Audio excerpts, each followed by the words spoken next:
crearle o facilitarle un ambiente en el cual él tenga que esforzarse y desarrollar su verdadero potencial. De eso me está hablando ella. Pero fíjense que el concepto de la doctora tiene mucho que ver con lo que hablamos acerca del plan de Dios. Los muchachos pueden ingeniárselas con estas experiencias. Parte de lo que crea la confianza es el saber qué hacer cuando uno no sabe qué hacer. Es decir, me está hablando aún de circunstancias extremas en las cuales él debe desarrollar su potencial. Aquí quiero contarles una experiencia reciente. Cuando digo reciente, es de hace 2 años. Yo me vine para el Ecuador, fui trasladado por razones a nuestro trabajo, la Dirección Nacional del CENTI en este país. Mi hijo mayor pues estaba ya, digamos que en la fase final de su estudio universitario. Yo no me lo podía traer, él tenía que terminar allá. Y él quedó en Cali junto con mi hija. Yo a él le mando un dinero mensual, por supuesto, a través de lo cual pues él vive, él come, en fin, se transporta, se desarrolla. Pero yo sé que es un dinero limitado. Primero porque es lo que le puedo enviar, ¿no? Aquí quiero aclarar. Pero en segundo lugar porque he aprendido algo. Y es que, yo le envío lo necesario para que no pase necesidad, pero no le envío más de lo necesario. Un día me llamó y me dijo: papá, tengo un problema. Mi computadora se dañó, se averió. Papá, yo sin computadora, pues esa es mi herramienta de trabajo. Dígame, ¿qué hago? Yo en ese momento le dije lo siguiente. Le dije: vea, papito, yo ya le mandé el dinero este mes, yo ahorita no tengo plata. La verdad, yo no te puedo ayudar. Piensa en algo y mira a ver qué haces. No le dije más. Y usted mira qué papá tan desalmado. Por supuesto que yo no le iba a dejarse decir, yo le iba a ayudar. Pero en ese momento yo le dije eso. Bueno, pasaron 2 días, pasaron 3 días. Al 4.º día él me llamó. Y entonces, pues claro, yo dije, me va a llamar a decirme: papá, ayúdeme. Y por supuesto que tengo que enviarle el dinero. Pero mi amor me dijo: papá, adivina lo que pasó. Papá, pues tú no tenías dinero, yo no sabía qué hacer. Y entonces, pues, ¿qué hice? Buscar un trabajito. Él trabaja con cosas de diseño, en fin. Y me puse a hacer esto, papá, busqué a una persona, le hice un trabajo y con eso conseguí lo de pagar el arreglo del computador. No te preocupes, ya no tengo que mandarlo. En ese momento, pues, por supuesto que yo pensé, valió la pena, ¿cierto? Valió la pena, ¿por qué? Porque él se vio abocado a pensar qué hacer. Porque muchas veces el mayor esfuerzo de un hijo es: papá, ayúdeme. Y ahí se acabó el esfuerzo. Mamá, envíeme. Mamá, deposíteme. Y ese es su mayor esfuerzo. Y con ello no estamos desarrollando una sana autoestima, tal y como nos lo menciona aquí la doctora Dayan. A un hijo muchas veces hay que abocarlo, llevarlo a una circunstancia, entre comillas, extrema, para que él piense: bueno, ¿y qué debo hacer? Porque hay una realidad, hay una verdad, que yo se las digo a ellos, pero que también se las voy a decir a ustedes en esta mañana. Papá y mamá no son eternos. Nadie es eterno en el mundo. Así dice la canción, ¿no? Así dice el filósofo Darío Gómez. Nadie es eterno en el mundo. Y papá y mamá se van a morir. ¿Y qué va a pasar el día que papá y mamá no estén? Si tú no has aprendido a desarrollar tus dones, tus talentos, tu capacidad de salir adelante, pues vas a fracasar. Porque papá y mamá no van a estar toda la vida. ¿O ustedes se han preguntado por qué razón hoy en día la capacidad de luchar por un matrimonio, nuestras nuevas generaciones, nuestros matrimonios modernos, nuestros hijos que se están casando, esa capacidad de luchar es tan mínima? Y entonces al año de estar casados o a los 2 años de estar casados, cuando vienen los problemas que son obvios y lógicos, ¿o acaso ustedes no los vivieron? Porque yo sí los viví, y los viví todos, los económicos, los de la convivencia, en fin. Pero ¿por qué razón hoy la capacidad de luchar es tan escasa? ¿Y por qué razón la primera salida, la primera opción por la cual ellos se deciden es: separémonos? No se puede vivir. Y usted mira, bueno, porque es que está de moda, entonces es un tema de moda. Hoy es más fácil separarse que antes. Antes separarse eso era un sacrilegio, eso era un pecado mortal. Pues quiero decirles que eso no tiene nada que ver con la moda. Una cosa es que la experiencia se haya vuelto tan común que hoy se hable de la moda de separarse, o la moda de simplemente no formar un hogar. Pero eso, ¿por qué se dio? ¿Por qué se llevó hasta ese punto? Por una razón, porque nuestras nuevas generaciones han perdido la capacidad de luchar, la capacidad de esforzarse, la capacidad de ir hasta el extremo y decir, hombre, no, aquí hay otra salida, aquí se puede hacer otra cosa. Pero ¿sabe quiénes somos los responsables? Los padres, que les hemos facilitado todo en la vida, que no los hemos llevado, que no les hemos provisto de un ambiente que les facilite el éxito. Entiendan ahora lo que aquí nos dice la doctora. Que no les hemos facilitado, entre comillas, facilitarles una circunstancia o una situación en el cual él tenga que desarrollar su iniciativa, su capacidad de luchar, su esfuerzo. No, aquí hay una salida que tengo que encontrar. Y todo se lo hemos facilitado. Y llegan al matrimonio y ¿qué esperan? Que papá y mamá vengan y les resuelvan los asuntos matrimoniales. Y como eso no es posible. Porque cada vez que nosotros nos metemos en el matrimonio de los hijos, lo que hacemos es empeorar las cosas. Eso no es posible. Pues claro, la opción es me voy donde papi y me voy donde mami. Y claro, como el papá cuando la niña se casó, porque hay hasta fotografías que así registran esto, cuando ella estaba de rodillas y él estaba dando la bendición, hay una fotografía que casi todos los matrimonios tienen, el padre dándole la bendición a la hija, le estaba diciendo, mamita, para eso le di estudio, no se vaya a dejar, cualquier cosa se viene, aquí queda la cama, yo no le voy a mover su cuarto, cualquier cosa que ya la estoy esperando, recuerda que yo siempre seré tu padre. ¡Qué belleza! ¿Qué es lo primero que se le viene a la cabeza cuando tiene el primer problema con su esposo? En la casa de mi papá está mi cama. En la casa de mi papá no me falta nada. Allá está el refri. Allá lo tengo todo. Pues me voy. Y lo mismo le pasó al muchacho, ¿no? Porque la mamá le dijo lo mismo. Papito, si no le fritan bien los huevitos, venga a desayunar aquí, papito. Si no le lava bien la ropita, venga aquí a la casa que aquí su mamá siempre estará. ¿Estamos de acuerdo? Y entonces todo esto tiene que ver ¿con qué? Con un plan extraordinario. Aquí no estamos hablando de formar simplemente profesionales. Estamos hablando de formar campeones de la vida. Y entonces podemos concluir esta parte diciendo que el papel protagónico de los padres se manifiesta en esto. Somos los padres los primeros. Por supuesto que hay muchos elementos que afectan positivo o negativamente la formación de un hijo, pero somos los padres los primeros en tener la oportunidad de encaminar a nuestros hijos en la formación de un adecuado concepto de sí mismos. Somos nosotros los primeros responsables.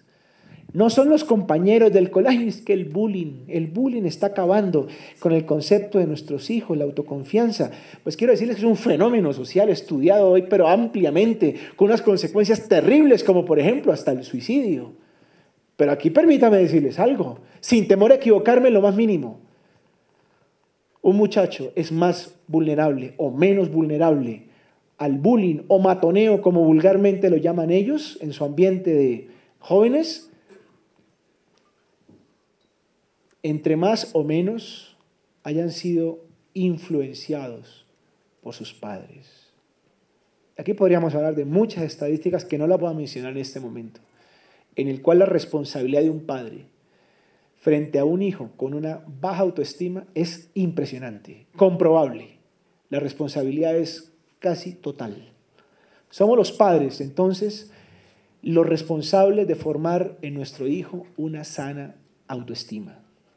De tal manera que los padres estamos llamados a formar hijos valientes, luchadores, honestos, esforzados, decentes, triunfadores. Este es nuestro llamado. Primero porque quien nos dio los hijos así nos lo demanda. Y segundo, porque la naturaleza de ese hijo es esta y no la de un fracasado. Somos los padres Repito, los que estamos llamados a formar. Más adelante les voy a hablar de esto, o mi esposa les va a hablar de esto. Hijos valientes, no hijos cobardes. Y un hijo valiente no se forma haciéndole todo, evitándole los problemas, evitándole poner la cara, evitándole enfrentar las situaciones, evitándole asumir la responsabilidad de sus propios errores. Hace más o menos unos 12 años, yo era candidato en Colombia a ver, aquí cómo se llama eso, al consejo, pero no era, bueno, ahorita se me olvidó, en los municipios, en los cantones, a ser concejal, bueno, perfecto. Y por supuesto que mi discurso siempre ha sido la familia. Y entonces me entrevistaban en los programas de televisión, en la radio, el candidato de la familia. Y eso fue tomando un vuelo, el candidato de la familia.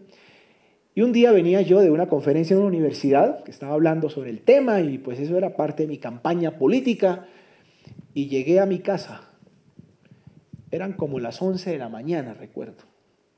Estábamos en temporada de vacaciones, nuestros hijos estaban de vacaciones. Y estaba el guardián, el vigilante, estaba en la puerta de la casa esperando a que yo llegara. Y cuando yo llegué, yo lo vi con un ojo así de grande. Y entonces yo le digo, uy, ¿qué le pasó en el ojo? Y empecé como a molestarlo, ¿no? A decirle, pero seguro que por andar viendo, pero una muchacha se cayó de la bicicleta y vea cómo le quedó el ojo. Ninguna bicicleta, fue su hijo. Mi hijo tenía 10 años, mi hijo mayor. Y yo, ¿cómo? El candidato de la familia. Mi hijo, su hijo, se para allá en la ventana, tiene una cerbatana y dispara cuando yo voy pasando en la bicicleta, me apunta y hasta que me pegó. Y el hijo menor suyo es el que le tiene las municiones. Imagínate el candidato de la familia. Yo decía, ¿pero qué es esto? Yo tengo un vándalo en la casa. Entré, Juan David, venga para acá. ¿Qué fue lo que usted le hizo, señor? Nada. Pero papá, ¿de qué me está...? Pero ¿cómo que nada? Vea cómo le dejó el ojo que usted le dispara con una cerbatana. No, papá, eso es mentira. ¿Cómo se le ocurre? ¿Qué tal yo en esas? Y salió mi hijo menor, que pues, tenía 4 años, algo así, con el tubo, un tubo aquí metálico que salía aquí por detrás. Y eso, este chino se dejó. Bueno, ese día lo discipliné. Ese día le di duro. Después hablamos de esto, ¿no? Para no entrar en controversia ahorita. Pero quiero que quede claro que le di duro. Con esto ya, una correa. Después hablamos de eso. Ahorita no me vaya a pedir. No, después hablamos de eso. Pero luego le dije, ahora me hace el favor Juan David y va a salir y va a hablar con ese señor y le va a pedir perdón. Me dice, papá, ¿qué? Que yo salga. Papá, el Señor me mata donde yo salga, papá. Hermano, si lo mata, lo entierro. No me queda otra salida. Pero usted sale, le pone la cara y le pide perdón a ese señor. Papá, no me haga esto, vuélvame a pegar. Me decía, no, sale y le pide perdón a ese señor y le pone la cara a ese señor. Bueno, lo obligué a salir. Por supuesto que yo no le iba a dejar a la aventura, ¿no? Yo estaba pendiente a ver el otro qué le iba a hacer. Ay, lo ahorque. Allá yo vi que le decía que perdóname. Y el otro, sí, me dejó el ojo. ¿Pero por qué hice eso? Porque yo podía haber salido, y de hecho lo hice, ¿no? Claro. Y decirle al Señor, por favor, discúlpeme, qué pena, lo que necesite, yo cubro los gastos. Pero ¿por qué hice que mi hijo saliera? Porque ¿qué pasa si él no lo hace? El celador no se queda así. Él mañana me le va a hacer algo al muchacho. Estoy seguro de ello. Pero lo peor, porque eso no es lo peor, mi hijo se va a acostumbrar, va a crecer creyendo que en la vida papi resuelve todo. Y por eso yo puedo ser un majadero que haga lo que sea. Yo puedo ser un indecente, un inculto que haga lo que se me dé la gana. Y resulta que el mundo paga mal a quien hace lo que se le da la gana. El mundo es atroz. El mundo no tiene misericordia. En el mundo, él no es el nené, él no es el papito, él no es el bebé de la mamá. No, en el mundo él es un ser humano. Y en el mundo se paga lo que se hace. Y por eso él tenía que aprender eso. De manera que yo debo desarrollarle la posibilidad de que él enfrente, porque necesito que mi hijo no sea mañana un cobarde. que huye de las responsabilidades, que huye, que se esconde, que pone a la esposa a que ponga la cara. Y entonces nos toca atender los matrimonios donde viene la esposa y me dice, es que mi esposo nos mete en problemas, pues es un loco, toma unas decisiones estúpidas y luego que nos mete en problemas me pone a mí a enfrentar. Llegan a cobrar y me dice, ay, diga que yo me morí, que yo estoy en Francia, se mete bajo de la cama y salga usted y arregle las cosas. Esos son los matrimonios que tenemos hoy en día. ¿Y de dónde viene ese problema? Ay, es que el temperamento de él siempre ha sido así. No, es que el papá y la mamá no lo entrenaron para ser un valiente, un luchador, honesto, esforzado. Más adelante les hablo del esfuerzo. Un padre forma un hijo triunfador, al igual que un entrenador forma un campeón.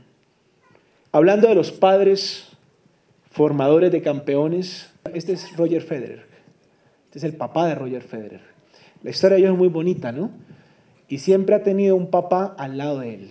Por supuesto que ha tenido un entrenador y seguramente muchos entrenadores que le han costado un dineral a a Roger Federer, pero ha tenido sobre todo un papá que estaba a su lado, un padre que lo ha llevado, que lo ha formado para ser el campeón que llegó a ser Roger Federer. Bueno, quiero que entremos entonces en materia, porque no vamos a hablar de nuestros hijos, vamos a hablar de los padres. No vamos a hablar del campeón. Ya vemos que Dios quiere y que la demanda de la vida es que nuestro hijo sea un campeón. Pero para que eso se pueda lograr hay que hablar del entrenador. Y por eso la invitación fue para ustedes hoy, porque vamos a hablar de nosotros. ¿Qué es un entrenador? Y haciendo la analogía con el deporte, pues nosotros encontramos que un entrenador es el que prepara a un deportista para alcanzar el triunfo. Un entrenador no prepara a un deportista para fracasar. Ninguna persona que asuma la dirección técnica de un equipo de fútbol o la dirección técnica de un nadador o de un boxeador o de un atleta no dice, bueno, yo te voy a preparar para que nunca triunfes. No, jamás. ¿No? Yo te voy a preparar para que jamás alcances un triunfo. No, nunca. Un entrenador, digamos que por esencia, por naturaleza, pues por supuesto que forma a un deportista para alcanzar el éxito. Un entrenador, para poder lograr ese éxito, diseña un plan. Esto es muy importante. Diseña un plan que incluye un acondicionamiento físico, que incluye una parte técnica, que incluye, por supuesto, un desarrollo anímico. Un entrenador forma muchos aspectos en la vida del deportista. El entrenador de mi hija, con el que más tiempo ha estado ella, es sobre todas las cosas, por supuesto, es un gran técnico, por supuesto que es un hombre muy estudiado en lo que hace referencia al deporte que ella practica, pero sobre todas las cosas, y esto yo lo debo reconocer públicamente, es una persona que él mismo les dice a ellos, no, es que yo soy su papá, yo soy su segundo papá, pero en ese, digamos, manejo de la terminología de ser papá, sobre todo lo que él desarrolla en ellos es trabajarles la cabecita, les dice ella. Es que hay que trabajarles la cabecita. Y está hablando de toda esa parte anímica, toda esa parte de autoestima, toda esa parte que se forma solo a través de una persona que está allí con ella, que es el entrenador. Un entrenador acompaña al deportista, ojo con esto, acompaña al deportista en su propósito. ¿Cuál es el propósito? La medalla de oro, sin dejarlo desanimar. Quienes han hecho deporte aquí, seguramente hay varios, por lo menos aquí identifico un par de personas que yo sé que hacen deporte. Yo hago deporte, podemos decir sin temor a equivocarnos que hacer deporte no es fácil. Eso es muy bonito en televisión, ¿no? Y eso es muy bonito cuando uno ve a la gente jugando fútbol o montando en bicicleta o corriendo, eso es muy lindo, pero vaya, hágalo, ¿no? Y vaya, persista. Porque esa es la otra. Empezamos, duramos una semana y a la semana ya no volvemos, ¿no? Eso es una disciplina que exige tiempo, que exige esfuerzo, que exige no bajar la guardia. Pues en un deportista de alto rendimiento, con mayor razón. Muchas veces vi a mi hija llorando del dolor. El dolor que le generaba la práctica de su ejercicio. metí en una piscina donde ya no tenía fuerzas. Y el entrenador le decía, puede llorar, pero de ahí no sale hasta que no termine el ejercicio. Y mañana le espero, 4 de la mañana aquí. A las 4 de la mañana ya cansada, muerta, allá tenía que estar. Por supuesto, pero ¿qué había detrás de...? Y si no llegaba, ese señor la buscaba como fuera, porque detrás de ello hay un entrenador que acompaña al deportista en su propósito sin dejarlo desanimar. Muchas veces María Ángela fracasó, se lanzó a la competencia, tenía la ilusión de esta vez alcanzar la medalla o por lo menos subir al podio. No pasó nada, perdió. Y entonces viene el desánimo. Yo no sigo, yo no nací para esto. Hay otros que son mejor. Vea tanto que yo entreno y no sirvo para nada. Y ahí es donde juega un papel fundamental. Muchas gracias por la luz. El entrenador, en no dejarlo desanimar, en seguir adelante. Eso es un entrenador. Todo esto, por supuesto, piénsenlo en relación a su hijo. ¿Estamos de acuerdo?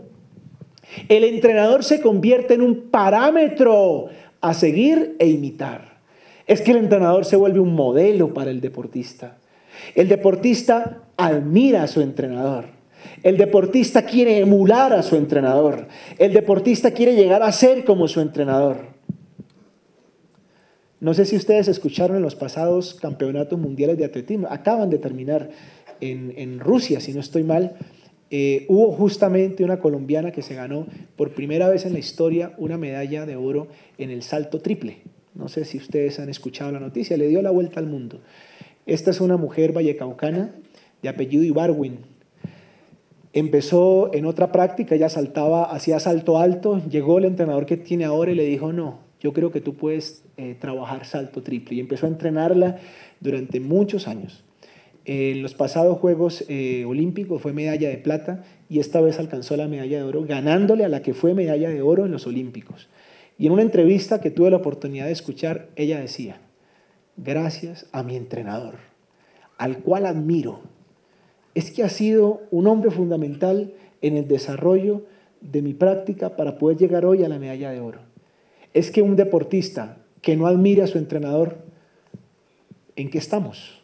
Un deportista que no reconozca, un deportista que no quiera imitar a su entrenador, pues no hay razón de ser en esa relación del deportista y su entrenador. Pues quiero decirles entonces que como parámetro, nosotros los padres debemos convertirnos justamente en ese modelo, molde y ejemplo para nuestros hijos. Que mi hijo quiera mañana ser como yo. Que mi hijo diga, oiga, yo quiero ser como mi papá, yo quiero ser como mi mamá, yo quiero luchar como él, yo quiero aprender como él lo hace. En eso nos convertimos como entrenadores. Un entrenador, finalmente, es el responsable de que su deportista cumpla el objetivo. Lo debe proyectar, que debe tener en su cabeza el que él puede ganar la medalla de oro. Es el entrenador. ¿Correcto? El que lo proyecta es el entrenador. A propósito, ustedes saben cómo es el trabajo de los cazatalentos y en este caso de los cazacampeones, por llamarlo de alguna manera. A un muchacho van a una escuela, lo ven y hay ciertas condiciones que los entrenadores o estos personajes que están a la cacería de estos talentos los ven y dicen, este muchacho puede llegar a ser medalla de oro, este muchacho puede llegar a ser un campeón. Y él lo concibe de esa manera, aunque el muchacho de pronto no se vea, y yo de dónde, pero él sí tiene la capacidad de proyectarlo y por eso lo lleva, ¿correcto? Entonces aquí viene una gran pregunta. ¿Qué visión tiene el entrenador de su deportista? ¿Y qué visión tiene usted de su propio hijo? ¿Cuál es la visión que usted tiene de él? ¿Hasta dónde usted lo proyecta? Por eso les decía al principio de esta conferencia, muchos quizá hemos cometido errores en momentos de ira, en momentos de desesperación, como a veces de desánimo. Es que ya usted no va a cambiar. Es que usted se va a quedar así toda la vida, igualito a su tío. ¿Qué visión tiene usted de ese muchacho? ¿Qué visión tiene usted de su hija? Porque un entrenador reconoce el potencial de su deportista. Él sabe, mi hijo puede ser terrible, pero él puede cambiar. Aunque todo el mundo me diga lo contrario, yo sé el potencial que él tiene y yo sé a dónde puede llegar. Con nuestro hijo mayor, la verdad, y esto lo digo abiertamente, sin ningún problema, nosotros sufrimos muchas cosas con mi esposa. Mi hijo era terrible, terrible en su temperamento, terrible en su modo de actuar. Mejor dicho, yo no era el papá con mi hijo mayor que recibía la llamada del colegio para que viniera porque me iban a felicitar. Era todo lo contrario. Cuando sonaba el teléfono y sabía que era el colegio, yo ya sabía para qué me llamaban. Y mi esposa siempre decía, yo por allá no voy. Que digan que él es huerfanito, no me importa, pero yo por allá no voy. Vaya usted y ponga la cara. Era verdad, era verdad. Un día me llama el rector del colegio, que era amigo mío, era cristiano. Y por supuesto que a mí me tenía mucho cariño, mucha admiración y mucho respeto. A mí, no a mi hijo. Y me llama y me dice, vea, doctor, lo llamo porque, a ver, es que Juan David volvió a portarse mal. Y yo, ay, Dios mío, yo estaba por allá haciendo una tarea por allá. ¿Y qué hizo esta vez? Y me contó, no, es que se subió a la buseta, al bus, y con los pies los pone adelante y arrancó la silla de adelante, que porque no le caben los pies. Bueno. Además de eso, aquí se ha portado mal. Bueno. Y la verdad, mire, ya es que esto es el colmo, ya es como la quinta vez, y yo tengo que suspenderlo, porque eso dice el reglamento. Y ahora, el reglamento dice que debo suspenderlo 3 días de clase, pero yo por respeto